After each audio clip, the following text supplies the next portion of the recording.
everyone to pull their weight. And unfortunately, they don't do that. Watching Liverpool, Man City at their prime best, their attackers were also the best defensive attackers in the league. Mane, Salah, Firmino, you know, what they provided for them. To be fair, Havertz does score quite high for tactical fouls as well. I'm just throwing that out there, man. There you go. Exactly. So we couldn't get that from Pepe. We just simply couldn't. So there's no point keeping him around when he's not happy as well. And those things these soft factors play a big part in the dressing room and play a big part in team morale. He wants to play games. Let him go out there, terminate his contract and let him go. There's certain other people in the club that want to stay, like, you know, what Northside mentioned earlier about Cedric, but he's all right and not playing games. So I think we looked at Cedric and said, you know what, we can't bring in a replacement for Timber for now. You might as well just hang about at least until January, rightly or wrongly. For real. So and then sort out after. But that's why we can't be dealing with the Pepe thing. Northside wants us to be cutthroat with these certain things. Well, we got to be cutthroat with Pepe. If Arteta and Edu had as much influence on the club, Pepe wouldn't even be at the club. That's true. That's a good point. That's a good point, really and truly. I mean, farewell, Pepe. I would have loved for it to have worked out. I don't actually know the single reason why it didn't work out for Pepe. It just simply hasn't worked out. You're not Arteta's guy. Arteta didn't spend big money on you. The only thing I'm upset with Arteta, I look at that period where William was getting a look in for Pepe, and I thought, you know what, him, and I'm sure Reece Nelson was around them times in around the first team. They could have got a look in. I want to ask a question completely off topic. Yeah, do you lot think Gabriel is a bit, I don't want to say disrespected, but do you think he gets the propaganda he deserves? Because the fact that he doesn't have his own chant by Arsenal fans is upsetting. I'm not saying to get onto Saliba, but it does feel like if Gabriel and Saliba were two brothers, Saliba's like the favoured son. When he makes a mistake, it's whispered about. Everyone wants to kill Gabriel for it. I wouldn't say Gabriel's our most underrated player, but I definitely feel he's one of those candidates. I don't think he's appreciated. Where do the four of you stand with that? You know what? I think with the Pepe thing, I think there were a few things that I thought was a bit wrong from Arteta. I think one of the things that rubbed me the wrong way was when, I don't know if you remember, when Xhaka got sent off a week before Pepe got sent off against Leeds, and the language was just so different. The way that he kind of called out Pepe for losing his head. I think he headbutted one of the Leeds players. Silly. I think Pepe, that's what he did. Leads away, yeah. I vaguely remember. And then Xhaka grabbed someone by the throat. Yeah. And the game before. The way but that's Arteta doing the favourites thing, because Xhaka's his guy, man. And I don't think any human gets away with it. Yeah, so I think that was my little 2 pence on the whole Pepe thing. But you know what? With Gabriel, I like Gabriel a lot, and I've said this for years. I do see those little moments of, silly behavior from him on the pitch, and he does lose his head a bit too much, but I think he is a really good, solid defender. I think he can be a title winning defender, but I think the issue that we've got, I did shout out to my guy Rich, by the way. I think when you see make sure you're subscribing to Eagle Eyed Football, 100%, they're doing big things over there. But I think when you see Gabriel, I think the problem that you've got is you've got a guy who looks generational next to him, so you're always comparing him. Saliba don't seem to make those mistakes, and if he does, he puts in a tackle what he did against whoever it was. I can't remember who it was. But that's my thing though. Like, if we're keeping it true and being fairly, I'm a big fan of Saliba. Clearly, I think Saliba's got a higher ceiling than Gabriel. Gabriel's a bit older, so naturally for myself, I've got a bit less time for Gabriel making silly mistakes than obviously Saliba. But right is right and wrong is wrong, and keeping it fair, I think when Saliba makes a mistake, nobody says a thing. When Gabriel makes a mistake, no one says a thing. And I do think they both need to improve. I'm happy there's both. But I think if Gabriel defended how Saliba, like if it was Gabriel and Benjamin White versus Saliba and Benjamin White for Rashford's goal, Gabriel wouldn't get away with that, They both allowing Rashford onto his stronger foot. Again, it's not a hating thing. It's just, I don't think Gabriel gets enough respect. The way their defensive partnership works, like he's the one that is instructed to be the first line of defense. Do you know what I mean? So he's the one taking more risk. So he's the one that is going to be in a position where he's exposed more, where he can make mistakes. You know what I mean? And that's the thing. When you add that to the fact that he is judged a bit more critically than Saliba, because Saliba just, I think on the eye, the way he defends, you know what I mean, is more. There's more of an escape to it. Do you know what I mean? Like with Saliba, whereas like Gabriel, it's a bit more. aggressive, a bit more Gabriel's roughhouse, more a the bit more old trenches. school, a bit Saliba's more cleaner with it. Tony Allen, Steve Ball kind of like esque. Do you know what I mean? Like where it's not always as clean or as refined, but he's low key the most important defender in that back line. I'll say this, because he allows Saliba to sit back and have the time to be the more measured defender. Do you get what I'm saying? Gabriel don't get enough praise in terms of our build-up play as well, man, if I'm honest. It's true, 100%. Yeah, because even that goal against Man United, he was the one that played that pass through into the middle where Martinelli flipped out. Yeah, it's Gabriel, and that's it, bro. And that's where you need that balance in a sense about partnership. Wherever you play that, DG, you're a defender, and I'm sure all of us have played. I'm on the Tavares team. I'm probably the worst person to use as an example, but yeah, man. Defending's overrated, man. I want to run up and down, bro. Even at some level, you need to have two defenders that are different, centre backs, especially someone who's the front-footed aggressor, someone who's a sweeper, and there's not really many better than Gabriel in the league at doing that, to be quite honest. And with Gabriel, when you're defending against the low block, when you're in the trenches, as you said, DG, he's our best defender in that scenario. When we have to make blocks, throw your body on the line. With Saliba, he's amazing. And, when it's 1v1 against him, he's got the speed, he's got the physical presence, he can read the game and nullify you in that way. But if you try and pull yourself onto Gabriel, he's gonna eat you for dinner. He'll take you out of the game. So, and as you said right there, I wanted to elaborate on that.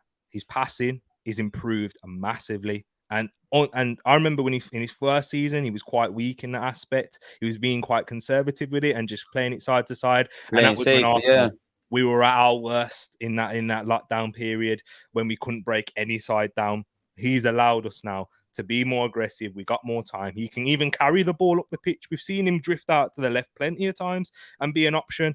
And that's what he did for Brazil the other night. And that's all thanks to the coaching and his development as well, to be taking on this and learning and understanding the game as he's got older. He definitely has to stop being erratic. But there's definitely a centre back there. On the Pepe thing, I don't like the way Pepe gets dismissed. And I'll say why, And this is why, with this manager and this fan base, it's not universe. It's not universal the way we judge certain players, How is that Filo da Puta in Nketiah getting a flipping contract? Has he ever had a better season than Lacazette in terms of goals scored? Oh, but he works. He's got good work rate. Nketiah and Lacazette, both of them, no one says they're world class. We were happy to get rid of Lacazette. Pepe's actually got goals to get us to a European final. But people forget that. Pepe is a better baller than Havertz. I'll tell you why.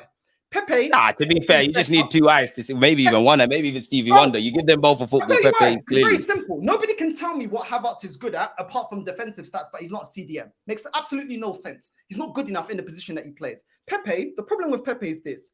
When he gets into the final third, he doesn't see the runner and he doesn't read the game and he doesn't release the ball fast enough. He plays football like he's holding a magnum like you or a spliff, really. But big up Pepe, that's my guy, man. Exactly. He's su familia. But I'll tell you what, Pepe the only issue with him, Pepe one-on-one will put you on your ass. Pepe will score top bins outside the box, slap it top bins. We've seen him do it for Arsenal. Pepe can score a different array of goals. These are all attributes Havertz doesn't have. And not just Havertz, this Viadu in Arteta has the audacity, to give Reece Nelson another contract based on what? That's 3 players. The Haaland boys catching strays. Allow him, man. No, I'm not hearing it, bro. Because people can't tell me about Pepe. Oh, he doesn't. His work rate. Oh, he doesn't defend. Nah, to be fair with you, Pepe in terms of natural ability, there's not too many in the Arsenal. I'd rather an attacking player that actually slaps goals and offers you something different off the bench than someone like Reece Nelson, Eddie Nketiah, and Lacazette that we had in the past that people are happy to keep on, that runs around but ultimately aren't clinical enough. And I've seen enough years of these players to see they're not good enough. So why is the bar moved when it's Pepe? I'm not saying Pepe is a complete player. I'm not saying Pepe should be starting games. But nobody can tell me that Pepe isn't more of a baller than Havertz, because I can actually explain to you why he is. He's a better baller than Reece Nelson.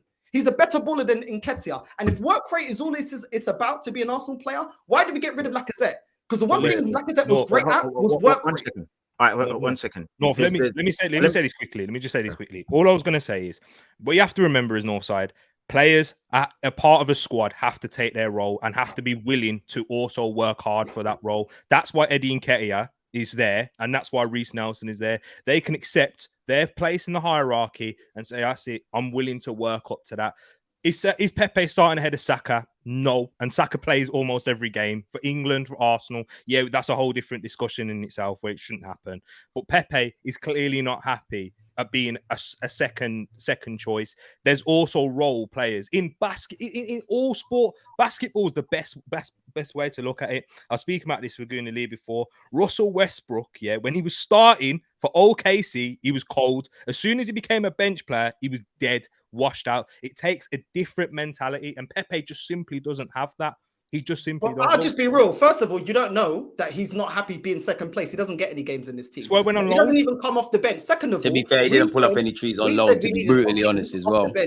We said we needed options off the bench because Saka's been burnt out. I think the other day against Man United, that was his 85th appearance for Arsenal, playing near enough 90 minutes every single game. So he's not even coming off the bench and playing. He was completely iced out the team. We're not in there privy to know that if he's happy being second choice or not. What I'm telling you is this.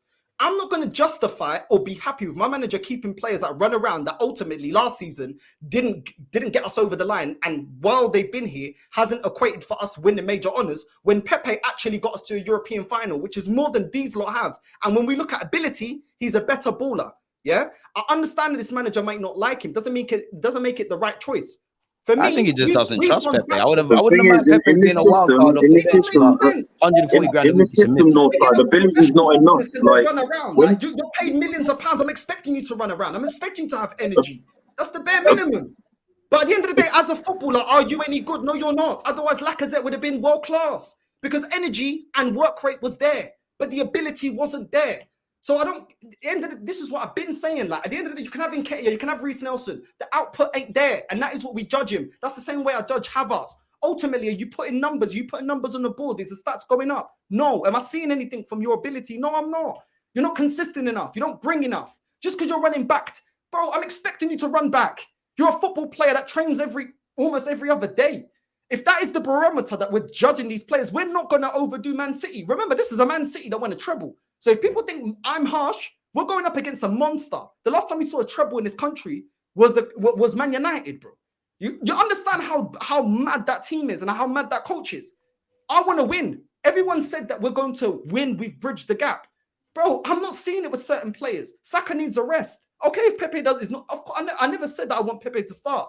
But Pepe off the bench offers way more than Reece Nelson, Eddie Nketiah. So I'm not hearing it. Just because to be fair to this Grealish point, Grealish can afford to not put it with those two players, they're both younger. You know, there is a ceiling for them to progress. I think with Pepe, he's at the point where he's like, what, 27? You know, he's in his peak. You know, he should be doing things now that they're doing, and he hasn't been for a very long time. You know, like, you know, Reece Nelson and Nketiah, okay. I mean, like, I probably thought for a while that we could do better, but at the end of the day, they've done more than Pepe. And so I think they got age on their side. They can kind of improve. I definitely see more potential in them becoming better than the peak level of Pepe. Than I do see Pepe being much better for us, especially when you couple in what Tarek was saying. Like, he doesn't fit our system when we don't have the ball. Do you know what I'm saying? Like, you're talking about work being something that shouldn't be overlooked. But and yeah, it's a fundamental basic. But if you're not even doing that, then why are you here? Like, do you know what I mean? Like, being young doesn't mean that you're going to reach that potential that people are putting on you. Bojan was supposed to be the next Messi. Did he reach that? Revel Morrison was supposed to be he was said that he was the best player in their youth academy. Did he reach the potential? We had Sonogo. He was young. Did he reach his potential? It's not about just being young, bro. It's about me seeing ability in these players. I'm not saying that Pepe is the finished article. I'm not saying that. But what I'm saying is, what justifies Reece Nelson, Eddie Nketiah, players like that getting contract renewals when Pepe's done more? And I can see coming off the bench, he's done more. And even in Europe, he's done more for us. It makes no sense. It doesn't make any sense, apart from they're young. But just because they're young doesn't mean they're going to reach their potential. You talk about ability. Reece Nelson, Eddie Nketiah were some of the best prospects that were in our Hale End Academy that we praise so highly. And nobody were looking at them. They're looking at Balogun. No, Nketiah, bro. Nketiah was when Reece Nelson, Saka and Smith Rowe were coming through, Reece Nelson was actually touted as the best of the three. At youth level, he was the best of the three by far. Yeah, the Arsenal fan base also said that we should Obviously, keep Iwobi over Gnabry. Things do change in football, but another thing I We want to need to point out, differentiate this Arsenal fan base. I did not say Iwobi over That's Gnabry. what they said. You know what I'm saying? Gnabry didn't even have a chance at this club. Gnabry got sent out to West Brom. We never gave a chance. Oh, Iwobi, he'll come good. He's young. He's energetic. Bro, allow me with all that. They made a little quick hands profit on Iwobi, now? Bro, what I'm saying is, what my reason is, you said that Nketiah and Nelson haven't shown ability. Bro, Nketiah was scoring 2 goals against big Man United. I didn't see Pepe. Pepe scored against Man United, fair play. But in big games like that, Nketiah has shown it, scoring 2 goals away at Chelsea, as you mentioned as well. Nketiah has shown it in moments. Yes, whether he's good enough is a different story, and that's a different conversation. Whether he's good enough. I don't know about the Eddie Pepe ability-wise, but that one's a bit mad. I'm talking about him being good in moments. I'm talking about Pepe being consistent in the Europa League. Literally all Pepe was good in moments. We had a dead squad. That Unai Emery team was a dead squad. Pepe still performed and got us to the Europa League final. Yeah, that was a whole campaign. That was the Europa League campaign. This guy's only done it this game, that game. Pepe for the FA Cup, I'll give him that. Bro, come on, bro. There's levels to this. But by your logic, doesn't do the basics, man. This is what I'm saying. You can have ability, but if you don't do the basics, it doesn't matter. Especially in this system. This system, it relies on your pressing. You know what I mean? Your ability to win the ball when you lose it very quickly. And if you honestly can tell me that Pepe contributes anything when you don't have the ball, ability is only so much. If that's the system you're playing, where you need your front players being aggressive and trying to win the ball back, and Pepe's not doing you any favors. You just got to be honest.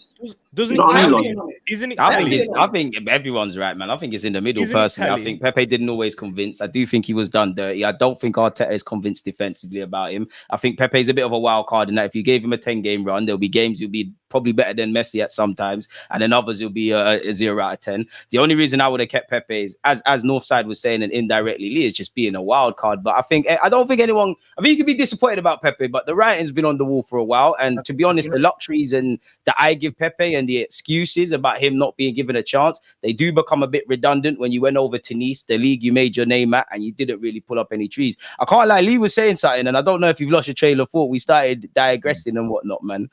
You know what? It's a madness because, the whole Pepe thing is weird because there's a player in this league who's literally exactly the same carbon copy, and that's Jadon Sancho. All the talent in the world. Pepe's actually showed up in this league. I would disagree still. Fair enough. But I don't know about Josh Denzel. I can't lie. No, but what my point is that a guy who came with a high reputation and he's got all the skill in the world, and for one reason or another, he just doesn't perform on the pitch. Now, my only thing I'm going to say is, look, I think, he was treated incorrectly, but I don't think he did enough to warrant those starts. We can talk about Eddie, we can talk about everybody else, but ultimately, if it was all about skill, them F2 ballers will be playing football. But there's a reason why they didn't make it to the professional level. There's a reason why you've got Ravel Morrison. What everybody knows, this is one of the highest touted players in England, and he didn't make it. Why? Because he just didn't do the basics right. And I think ultimately it comes down to you've got a talented player, but he just doesn't do enough on the pitch. He's got too many high moments and he's got too many low moments, but the low moments outweigh those high moments. So he might get a goal, but he's not tracking back. Now, listen, I think people talk about always compare it to Eddie and Northside. We can talk about all of these things, and you can feel he gets paid millions to run, and he should do all these things, but he doesn't. This is part of football. You can't just dismiss a whole nother side of football. You can't dismiss the fact that he doesn't work hard enough. You can't dismiss the fact that he doesn't defend. You can't dismiss that he doesn't get involved with the game as much. Now, yes, he did deserve more chances, but ultimately, he isn't good enough. Now, you're right. Eddie's not good enough. But what Eddie does do is Eddie provides all the other intangibles which are part of football. Now, it's in any walk of life. If you work in your job and there's someone who's 10 times better than you, I'm telling you, your manager is going to prefer that person who gives their all. They may have to, give them a few more instructions, but they're going to do a much better job. Why? Because you know you can rely on that person. Cool. And I'm telling you 100%. We had 2 examples that I'm telling you now, Eddie Nketiah, I don't rate him. I don't rate ESR. I think he's absolutely pants. But for whatever reason, I don't rate Smith Rowe. For whatever reason, the manager might see something in him. When Smith Rowe comes back, no one bread, man. But go on. My point is we can't dismiss a big aspect of football, which is being a team player, working together, tracking back, winning the ball back, making those runs, those tireless runs down the channel that no one wants to make, knowing you're not going to get the ball. We can't dismiss that. And unfortunately, Pepe, not just Pepe, Aubameyang, these players, we look at Aubameyang. If he didn't get a goal, we would be like, oh, you know what, he didn't do much today. So my point is to you, I listen, I 100% get what you're saying, because ultimately we can say Pepe wasn't good enough, we can say Reece Nelson's not good enough, we can say Nketiah is not good enough. But what you failed to do is you failed to see the other side of football, because you keep saying, oh, well, if they're getting paid all this money, they should do this anyway. But that's not the case in life. That's not how it happens. That's not what I'm saying. I got the perfect example for this. I got the perfect example. When we had Lacazette and we had Aubameyang, 2 players that excelled on 2 different things that all of us are, well, me and the rest of you guys, I presume, are arguing about. You lot are talking about, all the other intangibles off the ball. I'm talking about, if you're an attacking player, I care about stats and goals. Yeah. We, as a fan base, were more happy to get rid of Lacazette that had the work rate that you lot are talking about, but we deemed not good enough and happy to depart, because as much as you're great at working, your work rate and everything, his best season was 14 goals in a season. We didn't deem it good enough. And to be fair, I got a lot of slander for saying Lacazette weren't it at 52 million quid, if I'm honest. Was happy to continue with Aubameyang that doesn't link up play, isn't a great passer of the ball, but as a striker and attacking player, we judged him on his output, and we even put him up against Harry Kane. We had discussions and debates as Arsenal fans, Harry Kane versus Aubameyang, not Harry Kane versus the players that you guys like, which is high work rate and tracks back and can win the ball, which is why we were happy and no one was outraged when we got rid of Lacazette. Yeah. So let's not move the goalpost. Single season, even though Oba scored, Oba won a golden boot. Oba won a golden boot. Oba scored a lot of goals for us, but there wasn't a single season when Oba was here when we scored more goals than we did last season without him. And that's what we scored 88 goals last season. There wasn't a single season where we had Oba who could get you 20 plus goals, where we got 88 goals as well. So I think these intangibles, I feel like what a lot of people do with strikers, yeah. Harry Kane got 30 goals last season. We scored more than Tottenham, yeah, as a collective. Yeah. So these intangibles, like, to tie on to what Lee was saying, yeah, that we write off, are what not only help the output of one person, they help the output of the whole attacking line. Do you get what I'm saying? Yeah? When you look at Odegaard, when you look at Saka, when you look at Martinelli, yeah, when you look at these players, yeah, when you look at Nikkei when he came in off the bench for Jesus, and when you look at Jesus, yeah, when you look at the fact that some of them are more technical than others, granted, but all of them do the fundamental basics first. We're talking about an individual player. All of them do, bro. All of them do the fundamental basics. You know what I mean? When they lose the ball, they're trying to win it back. Do you get what I'm saying? When if they hunt him back, do you know what I mean? They at least do the basics. And it's one thing to say you're a paid professional, I should expect you to do that, but they do it. Like Pepe doesn't. Like, that's what I'm trying to say. So I mean, like, I don't. You wouldn't have been outraged. You would have been outraged when we got rid of Lacazette. We're talking about individuals. We're not talking about a team. We put Aubameyang up against Harry Kane. Why? Because both strikers were deemed one of the best in the Premier League. Why? Individually, they score goals as an attacking player. We didn't put Harry Kane against Lacazette because the work rate, we didn't care. You're a striker, score goals. Let's be real. With Harry Kane, unlike with Oba, yeah, Harry Kane scoring goals doesn't come at a detriment of other players. Let's be real. Let's not move in now. Arsenal. As an individual, we don't do it. Those players are not doing enough. They're not scoring enough. That's how we judge. Who gets the golden boot? Who's the best striker? The thing is, though, I don't think you look at the whole having one batsman. The aim of the game is to win. Win is by goal. Objectively and as critically as you should, yeah. If you look at, look for example, yeah, Man United, when they finished second, yeah, they had Cavani. He wasn't as prolific as CR7 the next season, but they scored less and they finished lower the next season, even though Ronaldo got close to 20 goals. Yeah, like I think with Oba, it was the same thing. Like we can see since Oba has left, yeah, we might not have a 20 season a goal batsman, but our attack, our threat, yeah, and our consistency in front of goal has got better without it. So I'm not bothered. Do you know what I'm saying? Do I want us to go out and get a striker that can get us 20 goals a season? Yes, but I don't want it to come at the detriment of other players around him, you know, because to be honest, yeah, like you've got players like Odegaard, Saka, Martinelli, you know, putting up 14s, 15s. You know, Saka's 21, Martinelli's 21. What are they going to be doing in a year or two's time? Freshly 22. For the last 2 seasons, but all 3 of those players, Martinelli, Saka, and Odegaard, have increased in their numbers in terms of goals, season on season. Every single one of them, without fail. Until they stop doing that, I'm not going to worry as much. And if a striker comes in next to them, it's got to be able to help them as well. Thank you. And so it's about numbers. And he wouldn't have done that. He wouldn't have done that, bro. He just wouldn't. You know what it is? I think everyone's right, man. I just think that it's in the middle, bro. I think on one hand, I think strikers are paid to score goals. I think you could only be as good as you can if you need to score a certain amount of goals. They win games. We had the 20 league batsmen were lit, but at the same time, being a striker, you need to do the other things. That's my only problem for someone like Jesus, for example.